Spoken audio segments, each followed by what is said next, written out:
दोस्तों, ये घटना जब की है जब मैं अपने दोस्त से मिलने पटना गया था, जो कि बिहार की सबसे फेमस सिटी है। तो एक दिन मैं और मेरे दोस्त टीवी देख रहे थे, तो मुझे टीवी देखने में बोरिंग सा लग रहा था। तो मैंने अपने दोस्त से कहा कि यार घर में ना बोरिंग सा लग रहा है, तो चलना चलते कहीं बाहर घूमने। मेरे दोस्त ने मना कर दिया और कहा कि आज मेरा मन नहीं है कहीं बाहर घूमने का। तेरा मन है तो तू जाना कहीं बाहर घूमने के लिए। तो मैं निकल गया घूमने, मगर मुझे इस सिटी का बेस्ट जगह नहीं मिल रहा था। तो मैंने अपने फ़ोन की गूगल मैप पे देखा, तो मुझे एक अच्छी सी लोकेशन मिली।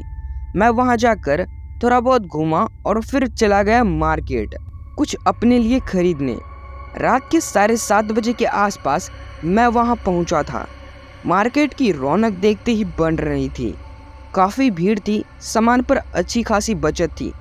मैंने भी छोटा मोटा सामान देखा और मोल भाव करने लगा।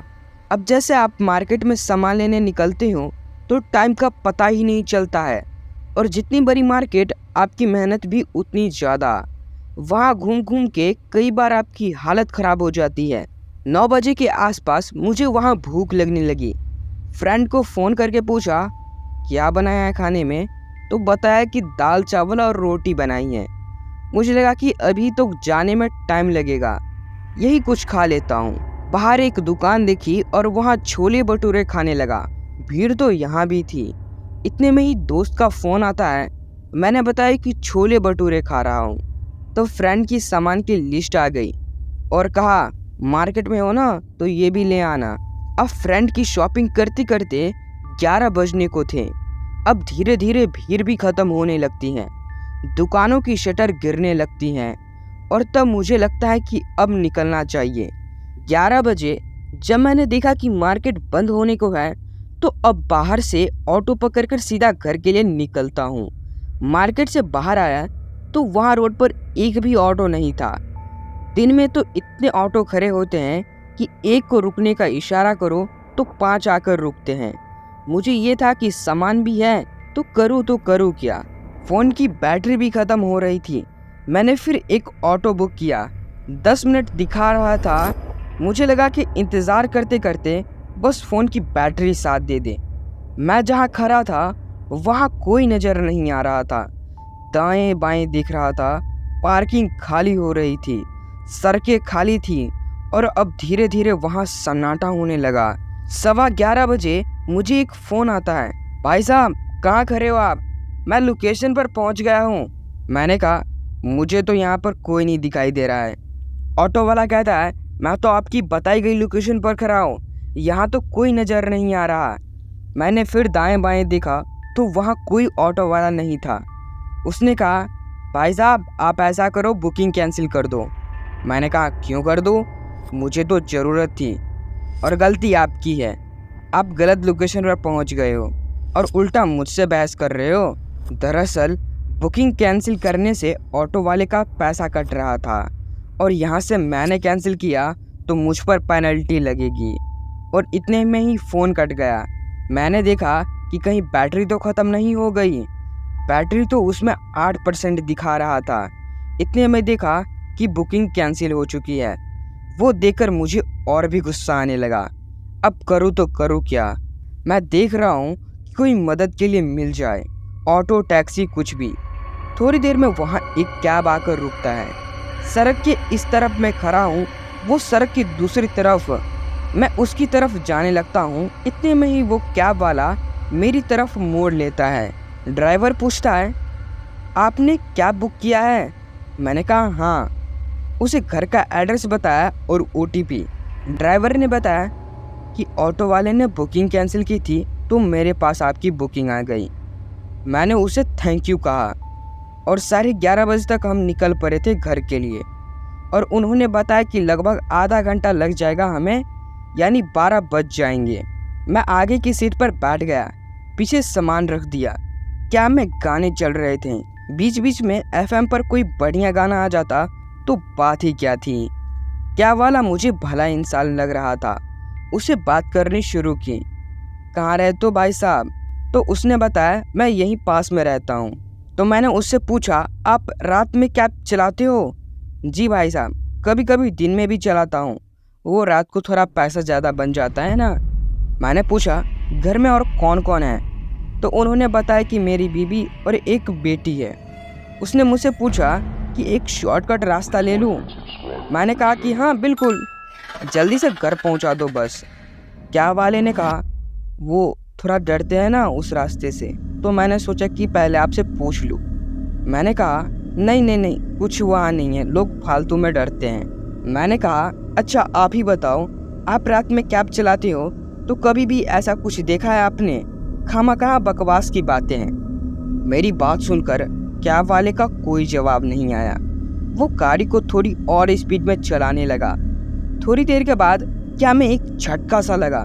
मैंने कहा ये आवाज़ कैसी थी? कैब वाले ने कहा एक कुत्ता था, गाड़ी से टकरा गया। मैंने कैब वाले को कहा भाई साहब थोड़ा ध्यान से चलो यार, वो कुत्ता तो मर गया होगा। कैब वाला चुप बैठा था, मुस्कुरा रहा था। सुनसान रास्ते से हम गुजर रहे थे। मैं भी चुपचाप बैठ के देख रहा था कि ये गाड़ी ठीक से चलाता रहे बस, और मुझे घर तक पहुंचा दे। सड़क एकदम खाली थी। दो चार जो गाड़ियां चल रही थी वो भी हवा से बात कर रही थी। अब हम बहुत डरावने रास्ते से गुजर रहे थे। थोड़ा आगे जाकर हमें एक कैब दिखती है जो सड़क के किनारे खड़ी थी। एक आदमी हमें हाथ दे रहा था, शायद उसे कुछ मदद की जरूरत थी। मेरे कैब वाले ने वहाँ गाड़ी रोक दी और मैंने पूछा क्या हुआ भाई साहब? तो उसने कहा कि गाड़ी में दिक्कत आ गई है एकदम से, तो आप मैडम को आगे तक छोड़ देंगे? मेरी कैब वाले ने पूछा कहाँ जाना है मैडम आपको? तो इतनी में मैडम बाहर आकर कहती हैं बेगमपुर चलेंगे। मैंने कहा हाँ मैं भी वहीं जा रहा हूँ, आप पीछे बैठ जाइए। मैडम थैंक यू बोलते हुए पिछले वाली सीट पर बैठ गई और हम निकल पड़े। मैंने पूछा बेगमपुर में आप कहाँ रहती हैं? उनका कोई जवाब नहीं आया। मैंने फिर कहा मैं भी बेगमपुर से हूँ, आप कहाँ रहती है? फिर कोई जवाब नहीं आया। 12 बजने को थे, अभी भी थोड़ा समय था घर पहुँचने में। ड्राइवर ने कहा जब मैडम आपको बताने नहीं चाहती तो आप बार बार क्यों पूछ रहे हो? मैंने कहा तुम्हें क्या परेशानी है, तुम आराम से गाड़ी चलाओ। इतनी कहते ही क्या वाला कैब को एक सुनसान सड़क पर रोक देता है। शायद उसे मेरी बात का बुरा लग गया था। मैंने कहा क्या हुआ भाई साहब? उसने कहा मुझे आपकी बात अच्छी नहीं लगी। पीछे से मैडम ने भी कहा मुझे भी आपकी बात अच्छी नहीं लगी। और यह कहते कहते वो मेरे सर को सहलाने लगे। मुझे लगने लगा मैंने शायद गलती की जो इन्हें गाड़ी में बैठाया। वो दोनों चुपचाप बैठे हुए थे। मैंने गाड़ी का दरवाज़ा खोलने की कोशिश की पर वो नहीं खुल रहा था। क्या वाला और वो औरत हंसने लगे। मैं कांपते कांपते उनके सामने हाथ जोड़ने लगा। वो हंसे जा रहे थे। मैं तो क्या वाले को भी भला इंसान समझ रहा था और वो इतने में वो औरत घुर्राने लगी। मैं बुरी तरह से फंस चुका था। मैं झटपटा रहा था कि गाड़ी से बाहर निकलूं तो निकलूं कैसे। इतने में पेट्रोलिंग करने वाले पुलिस वालों की गाड़ी वहां से गुजरी और वो आगे जाकर उन्होंने अपनी गाड़ी रोक दी। वो कैब की तरफ आए, वो इशारा कर रहे थे शीशा नीचा करो, पर मैं हिल तक नहीं पा रहा था। पुलिस वालों ने कोशिश की और गाड़ी का दरवाज़ा अपने आप खुल गया। मैं जल्दी से गाड़ी से बाहर आया और वो कहने लगे सुनसान रोड पर कैब क्यों रुकी हुई है? मैंने कहा वो उन्होंने रोक दी थी। वो कहते हैं किसने रोक दी थी? वही जो मेरे साथ बैठे हैं। उन्होंने कहा कि गाड़ी में आपके अलावा कोई नहीं था। मैंने झट से कैब में देखा तो सच में गाड़ी में कोई नहीं था, ना आगे ना पीछे, ना कोई औरत ना कोई आदमी। मेरा सामान पीछे पड़ा था।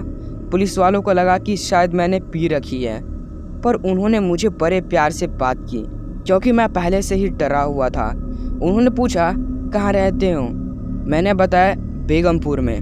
मुझसे कहा अपने फ़ोन से एक बार अपने घरवाले से बात करवाओ। मैंने कांपते हुए हाथों से जब फ़ोन निकाला तो उसकी बैटरी ख़त्म हो चुकी थी और पुलिस वालों ने कहा हम छोड़ दें आपको? मैं डरा हुआ था और कह रहा था मुझे छोड़ दो आप लोग। वो मुझे अपनी गाड़ी से मेरे घर तक छोड़ने आए। सामान भी मेरे पास था। मैंने उनको धन्यवाद किया और घर में चला गया। उन्होंने जाते जाते कहा कि आपने पी तो नहीं रखी थी? तो मैंने गर्दन हिलाकर ना में जवाब दिया। घर जाकर मैं सामान एक तरफ रख दिया और डरा सहमा सा ये सोच रहा था कि उन पुलिस वालों को वहाँ कोई नहीं दिखाई दिया, जबकि मेरे साथ एक ड्राइवर था जो कि मेरे साथ आया, और वो मैडम जिन्हें थोड़ी दूर पहले अपनी कार में बैठाया था। उस हादसे से पहले मैं इन चीज़ों को बकवास मानता था और मैं समझता था कि ऐसा कुछ नहीं होता है, सब खामखा की अफवाह फैलाई हुई बातें हैं। पर वहाँ जो हुआ था वो क्या था, बताइए, आपके पास कोई जवाब है?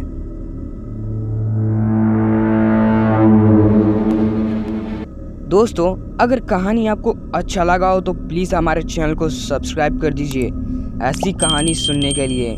मिलते हैं अगली वीडियो में। Bye and take care.